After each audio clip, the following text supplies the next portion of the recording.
दोस्तों, आज फिर आपका स्वागत है मेरे चैनल पे। आज हम सुनेंगे सुखिया अमोस की कहानी। पूर्व काल में एक नगर था। उसका राजा व रानी धार्मिक एवं प्रजा प्रेमी थे। उसके महल के सामने नगर सेठ की एक हवेली थी। रानी व नगर सेठानी में मित्रता व प्रेम था। एक दिन नगर सेठ की हवेली से विलाप की आवाजें आने लगी थी।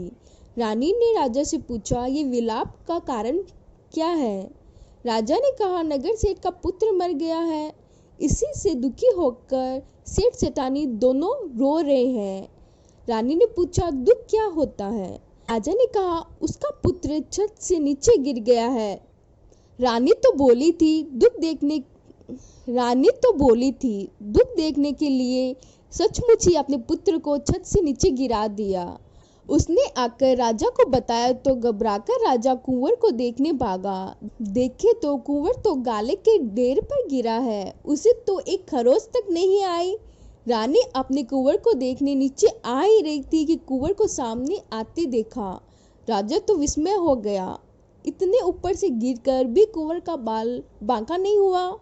रानी ने राजा से पूछा, कहिए ने राजा जी, दुख क्या होता है? हाथ पकड़कर कहा, बताओ ना। राजा को क्रोध आया। उस समय राजा के राज्य में पड़ोसी राजा ने आक्रमण कर रखा था। राजा ने सेनापति के साथ सैनिक भेज रखे थे। राजा ने कहा, ठीक है, मैं युद्ध में जा रहा हूँ। दुश्मन के हाथों मरूंगा, तभी तुम दुख से रूबरू होना। तभी तुम्हें दुख क्या होता है ये पता चल जाएगा। राजा युद्ध में चला गया। दुश्मन मजबूत था। इसी से निश्चित मृत्यु मानकर राजा युद्ध में गया। किंतु माता अमोस और शिव भगवान की कृपा से वह युद्ध जीत कर घर आया। अब तो राजा भी विचार में पड़ गया कि रानी को दुख का एहसास दिलाने को युद्ध में गया था, वह भी जीत कर लौट आया। अब रानी को कैसे बताएं कि दुख क्या होता है? इसी समय रानी राजा के पास आई, जीत की बधाई देने लगी और फिर अपने प्रश्न दोहराया। राजा हैरान परेशान कैसे बताए कि दुख क्या होता है, वह किस प्रकार रानी को दुख का एहसास दिलाए। राजा ने सोचा, क्यों न रानी के सामने ही उफनती गंगा में कूद पड़ूं, तभी रानी जानेगी कि दुख क्या होता है। रानी से कहा, गंगा यात्रा की तैयारी करो, वही तुम्हें बताऊंगा कि दुख क्या होता है। रानी ने राह खर्च के लिए सामग्री, मेवा, मिठाइयाँ, खाना इत्यादि का प्रबंध कर राजा को सूचित किया।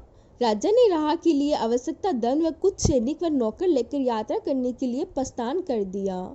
इधर कैलाश पर्वत पर भगवान शंकर ने पार्वती जी से कहा कि चलो, सती सुखिया अमोस माता की कृपा प्राप्त एक सुखी आत्मा दर्शन करके आए। तुम गाय बन जाओ और मैं नंदिया बन जाता हूँ। सो दोनों जन एक बावड़ी के पास घास चरने लगे।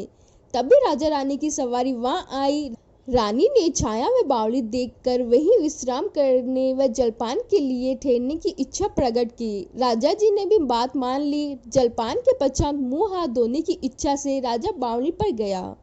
तभी गाय बनी पार्वती जी ने शिव जी से पूछा, इस रानी को दुख देखना है, किंतु दुख इससे दूर भागता है, इससे मिलता भी नहीं है, ऐसा क्यों? राजा ने गाय व बैल को मनुष्य की बोली में बात करते हुए सुन लिया। बैल रूपी शिवजी ने कहा, सती रानी पूर्व जन्म में ब्राह्मणी थी, वह सुखिया अमोस का व्रत किया करती थी। इसके प्रभाव से इस जन्म में रानी बनी सुख भोग रही है।